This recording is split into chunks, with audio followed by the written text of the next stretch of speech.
hello everyone, and welcome to Demo Boost Demologue podcast. This is where we talk about all things demos and the incredible teams behind them, whether it's mastering demos, empowering pre-sales, or building strong sales teams. We'll cover it all. I'm Anna, your host, and the co-founder of Demo Boost, the all-in-one demo automation platform. For today's episode, I'm thrilled to have John Hodgson, the owner and director at The Bright Dynamics, the London-based firm specializing in direct search for pre-sales and pre-sales leadership roles in enterprise technology. Since 2014, John has transformed recruitment by connecting top passive talent with leading organizations. Hello, John, and welcome to our podcast. Hi, Anna. That's a nice introduction. Thank you very much. So today we're going to be discussing the essential skills needed for success in the pre-sales job market, and we'll explore proactive strategies to help pre-sales professionals secure their next role. So first question, can you tell us what are the key skills that recruiters are looking for right now in pre-sales professionals, and how the candidates can develop these skills to stand out? Okay, so first of all, pleasure to be here. Thanks, Anna. I would say that sometimes people are looking for the new skills, the next thing that's coming along and I would actually say that pre-sales, in terms of what hiring managers are looking for, remains fairly constant, okay? And so I think the best thing to do is to take it directly from what hiring managers are saying. So we ran a survey. We surveyed 100 pre-sales hiring managers, and this is just over a year ago now, so it's some time back, but it will still be relevant. And we asked them a lot of questions, but we asked them about what they look for when they hire, in terms of from activities and hard skills perspectives, and then also in terms of like competencies and abilities. So the top three are: number one, working effectively with account teams, so working well with AEs. Number two, customer demos and presentations. No surprise there to have that in the top three. And number three is objection handling. So all of those job components, all of them are the people-related ones. So it's either working effectively with, communicating and working effectively with AEs, or communicating and working effectively with customers. And so I think that if you're able, through a interview process, those are the areas where people get hired on. So you need to have a certain level of hard skills, be that industry knowledge, solution experience, that sort of thing, that makes a difference. But ultimately, that's where people are getting hired on. And so I would say those are the areas to practice, train yourself up, to really hone in on in terms of improving those skills, because they can always be improved upon. And then if just a few things around the side in terms of, I think, where you can add value is, so number one, everything around demo automation, that sort of thing. Obviously, you guys are the expert here. I think that that's a part of a modern SE skill set. And then I think also, if you're able to go into an interview process and have a good idea around all of the AI tools and the AI tooling, and like what the AI enabled SC will look like in the future, I think that that's something that many leaders aren't sure of themselves and will take a lot of value from, and they definitely that will get attention and create some value that way as well. That's brilliant. And so you probably answered some of my next question, but just to wrap it up. So imagine we've got a pre-sales professional that is starting to consider changing their jobs. What are the next steps? What are the proactive steps they could be taking to make sure that they are fully prepared when they start applying? Okay, so I'll give you the full bells and whistles version, and then it depends on, because if you're actively looking, you can put more time in than if you're working, for example. So then people can do what they want.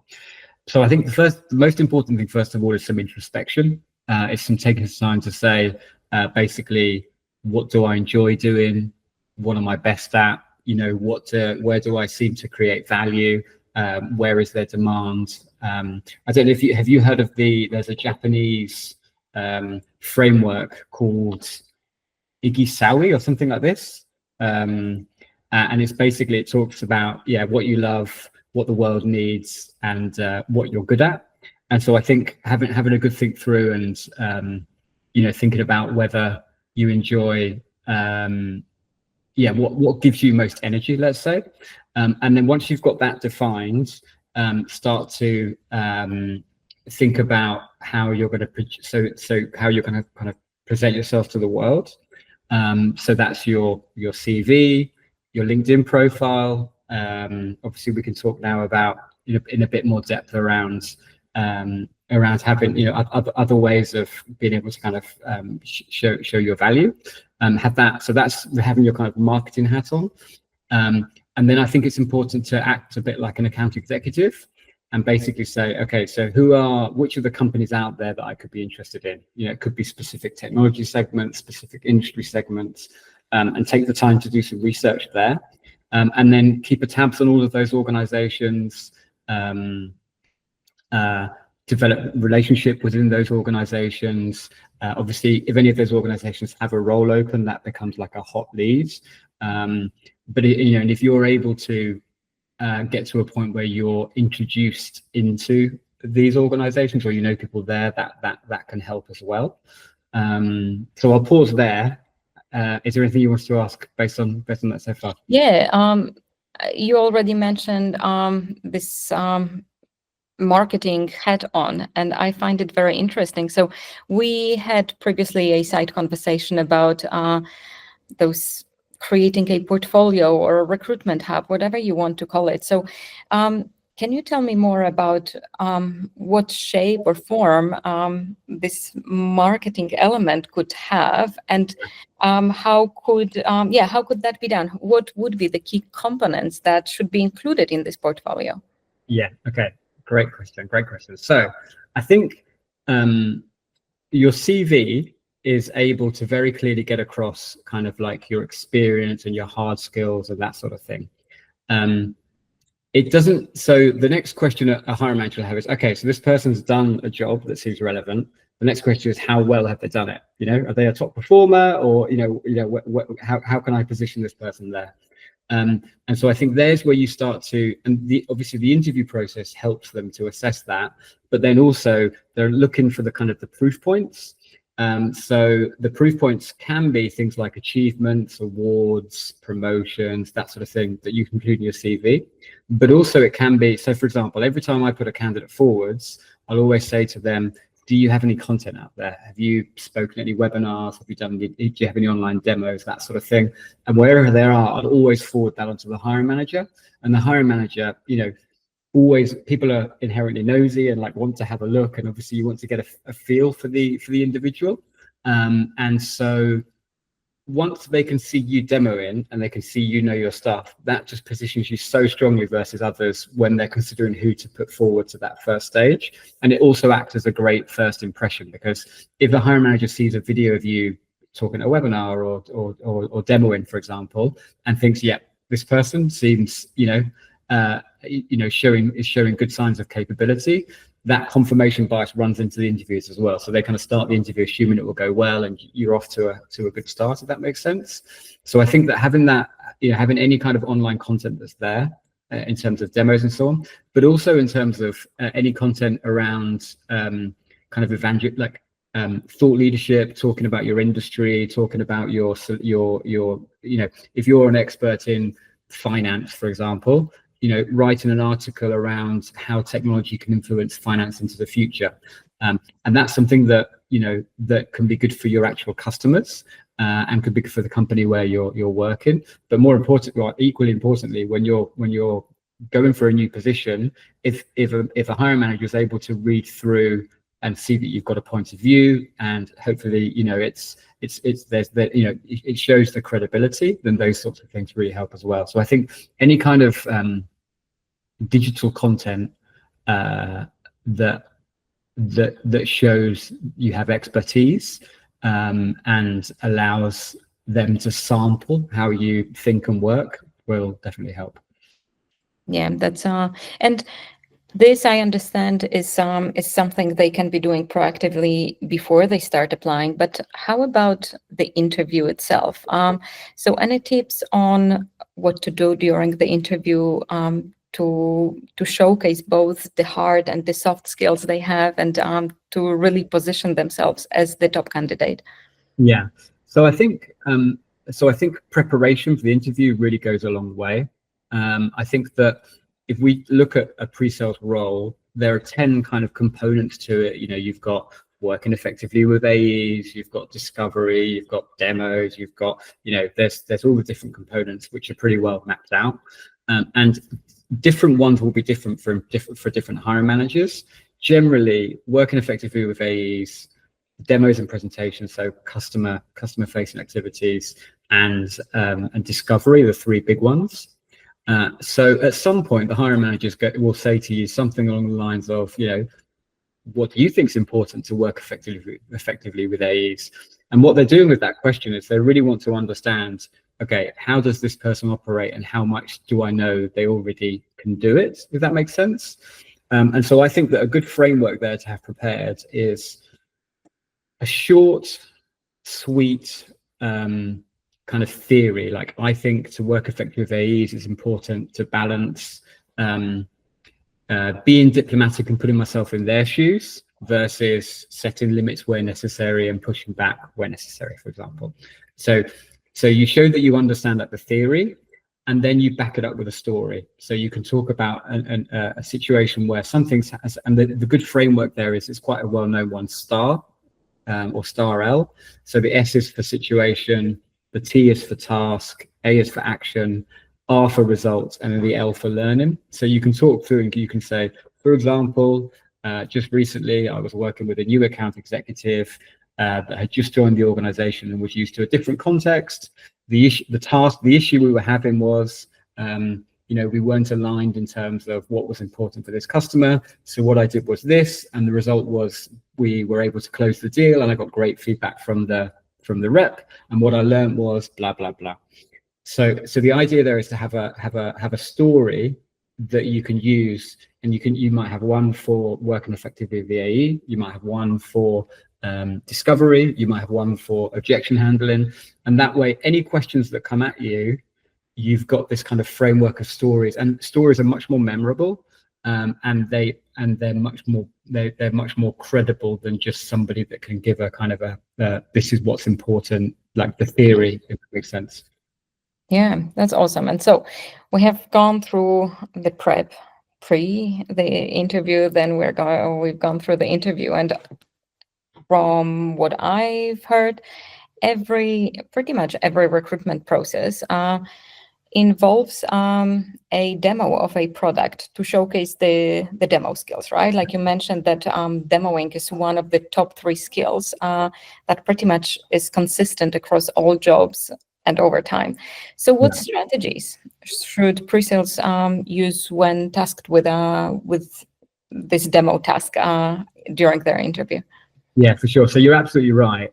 Demos, they're pretty much, I think it's ubiquitous. Every process will have a demo. I think number one, if you're given any kind of choice, it's always preferable to demo your own product, or as a second choice, a product that you choose, and then last choice would be the customer's product. Because the customer's product, there's going to be that they are experts at their own solution, that they know it inside out, and so the smallest error, which is natural at the beginning, will light up. It'll stick out like a sore thumb, as they say. Whereas with your own product, you obviously know it inside out. You can go into autopilot to an extent. You can focus on the right areas. You've kind of been there and done it. So in terms of preparation, I think so something we always advise is ask the hiring manager for a briefing call. So you get the briefing call, ask the hiring manager, and then just to sense check what you're doing, okay? Because what you can do with that, first of all, you have an opportunity to develop more of a relationship with the hiring manager. Number 2, you can check you're in line with what they're looking to do. If that makes sense, like discovery, right? Yeah, exactly. They do your discovery, exactly. Number 3, anything they coach you on, you're showing that you can be coached. And naturally, the hiring manager will be rooting for you more, having gone through that preparation process with you. And also, you're showing best practice, because in real life, if you're able to request a call and take a call with a customer champion, then your company's going to have more of a chance of closing a deal. So I think that's always worth asking. And sometimes people will shy away from doing that because they feel it's risky. But it always works in my opinion. And then I think for the demo itself, I mean, I think that where I sometimes get negative feedback is around structure and around timing, and where I get really positive feedbacks where people get, because this is often where the decision's made against a number of candidates. This is, the decision time is things like creativity, gravitas, that kind of, I call it like the TED Talk effect. It's this ability to go in and hold the attention of the audience, it be engaging, whether it be with humor, whether it be with stories, whether it be with great facts, whatever it is. But in the same way that a TED Talk, you've got real experts that can hold the audience, you need to have that kind of, that X factor. Not that X factor is maybe the wrong word. I mean, the X factor is great, but that's what makes the difference, is that communication piece. So I think that really thinking through there, like having simple slides, having, again, some stories built in, that's what really makes a difference. And then the last thing I would say is a demo stage, you're showing them that you know how to do the job. So it's good to kind of ham up to an extent your best practice, to really show how to engage an audience, to check in with them, run a remote session, all that sort of thing. That's brilliant. And actually, I found it very interesting that you're recommending this additional touch point. And from your experience, because I actually have never thought about that myself. I don't know how many people have, but from your experience, the hiring managers would always accept that, or they would say, hey, you've got all the information that you need. So 7 times out of 10 will accept. Mm-hmm. And of the 3 other times, they'll say they won't, but they'll say they understand the reason why, and it's good that they're showing that initiative. That's good. This is brilliant. Yeah, and the reason they often don't is because they want there to be fairness. Yeah. They'll say, we've got other candidates as well. But at the same time, okay, register that this person has the proactivity and the confidence as well to take that step. This is great. And so, talking about multiplying the touch points, the next one would be the follow-up, right? Okay. What would be a good follow-up after interview, and what tactics could be applied to stay top of mind with the hiring manager? So I think that follow-up is something where I think the decisions are made in the interview. The decisions are made there and then afterwards, and after that, it's quite hard to influence things. And so follow-up is important to know whether you're in or out. But I don't think you'll have, let's say, an interview and then they'll forget about it, and then you follow up. So, oh yes, we forgot about so yes, that So follow-up is, so sometimes what happens is hiring managers, or hiring teams, they're balancing out lots of different options they have. So if they're totally sure, they'll race you through. If they're sure, but at the same time, there's somebody else that they could see them, then that's why you start to get these gaps in the middle.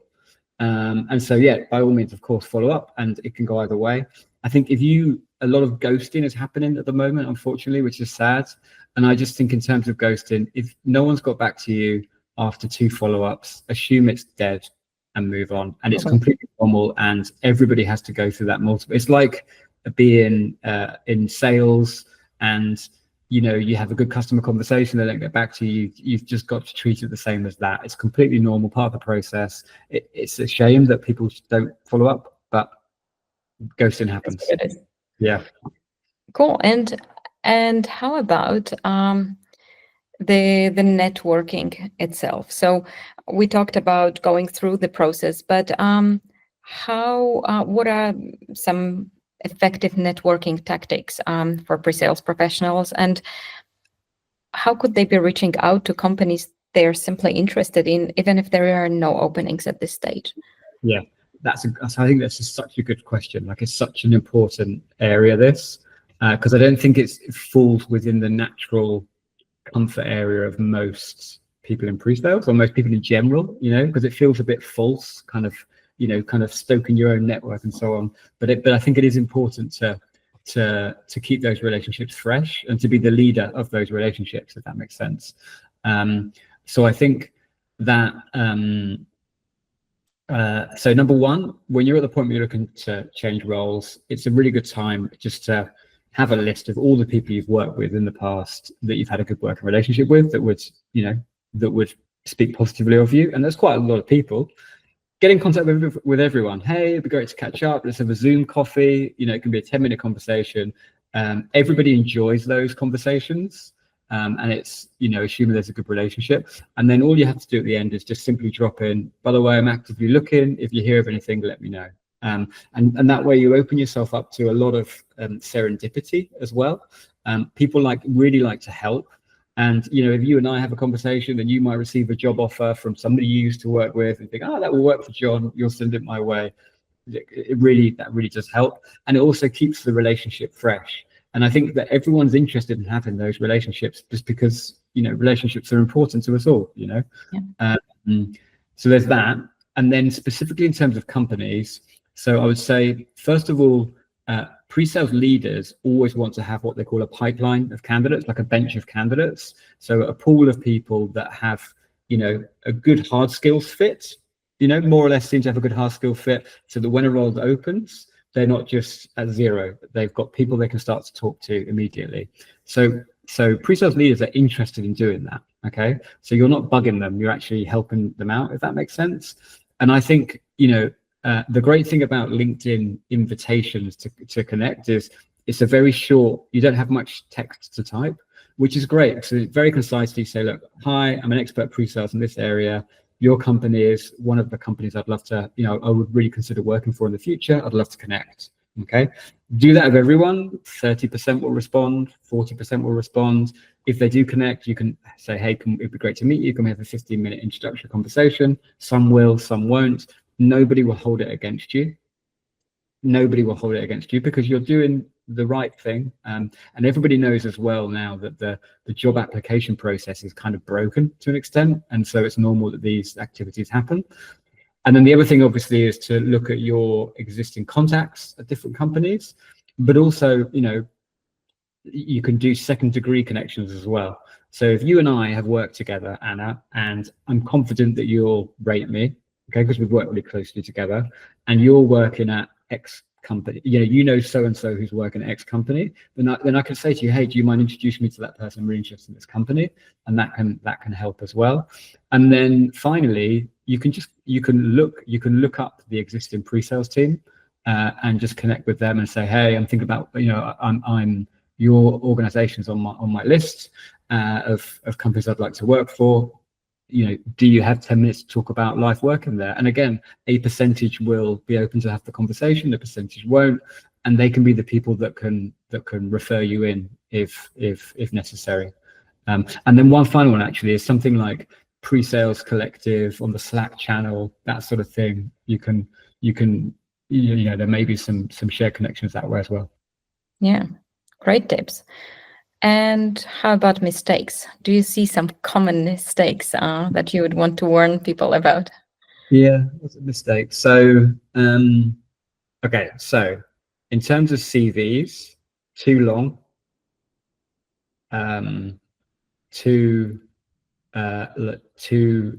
so there are really nice modern CV formats these days with, like, if you use Canva or there's templates on Microsoft.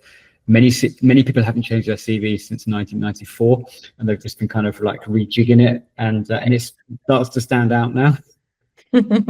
So yeah, get a modern CV. It's just a small thing, but it's a first impression. I think a CV too focused on responsibilities and not focused on achievements. It should be 70% what you've done, 30% what it was, like what you've achieved, and then 30% what your responsibilities were. And then in terms of interviews, sometimes people answer the question they want to answer, not the question they were asked. So really listening to the question, getting the right balance of response length. And then in terms of with demos, we've talked through, So Yeah. That's what. Yeah. So we talked about many different aspects. So if you were to give 3 bullet points or 5 Yeah. bullet points to people that are thinking right now about applying for jobs, what would that be? Okay. So number one, I would say it's a market where persistence pays off at the moment. It's a tough market at the moment, and it can until you get an offer, everything's not an offer, if that makes sense. And as humans, we need that positive feedback to keep us going, and there's less of it at the moment. So just stay tough, be resilient. It's the market, it's not you. Check in with people, just keep going, because it will happen in the end. Number two, I would say, when it comes to your CV, when it comes to how you present yourself to the world, think like a marketer. Think about what your proposition is. Think about simplicity. Think about, if a 5-page CV, people aren't going to read. It needs to be simple messaging, and you need to show your value in the same way that if you market a company, it's like, what's our value to a potential customer? It's the same. And then in terms of the job search itself, these days you need to be quite active and think like an account executive. Have your list of your target list of with your anyway. So have your target list and really do some proactive effort in terms of building those relationships up. And then through the interview process, preparation is key. And what gets you the job is the soft skills. So it's what gets you the job is your ability to communicate and influence and listen, and all of those soft human skills are the most important things. That's brilliant. And last question, I think, is about the future. So you mentioned that you see the skills and the market being fairly consistent, but then you also mentioned that you need to position yourself as a person who knows the new trends, the AI, the automations, and so on. So how do you see this pre-sales job market evolving in the next few years, and how can the pre-sales professionals stay ahead of the curve in terms of skills and preparation? Yeah. So I think how it will evolve. I mean, if we look at the last 5 years, it's been so unpredictable. All it's taught me is I've got no idea what's ahead. I used to think that, now I've got no idea what's going to happen. I think that it will start to improve the market. It will start to get better than it has been, which is great. We're always looking for the new, but I do think that 80% will be, again, those human skills, which are so important. So I think really perfecting the art and craft of pre-sales is really important. And again, building and developing relationships with account execs, work effectively with them, building and developing and kind of influencing and communicating to customers. You've got loads already. And then just obviously keep an eye on, it seems that there is this huge change with AI, and it's going to enable us it will provide us with a lot of new tools, and we'll be able to increase our effectiveness. And it's coming so fast, the change, that people, not only by being ahead of that, can you be more effective, you also can lead the way for other people, and people want to be, they're looking for somebody to say, hey, this is what's happening, this is what we need to do. And so you can take benefit from a bit of leadership there in that respect as well, I think. That's great.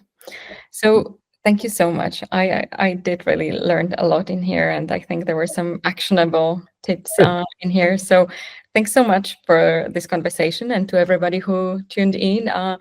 Thank you for listening to this episode of Demoboost Demologue podcast. Again, thank you, John, for sharing this invaluable insights.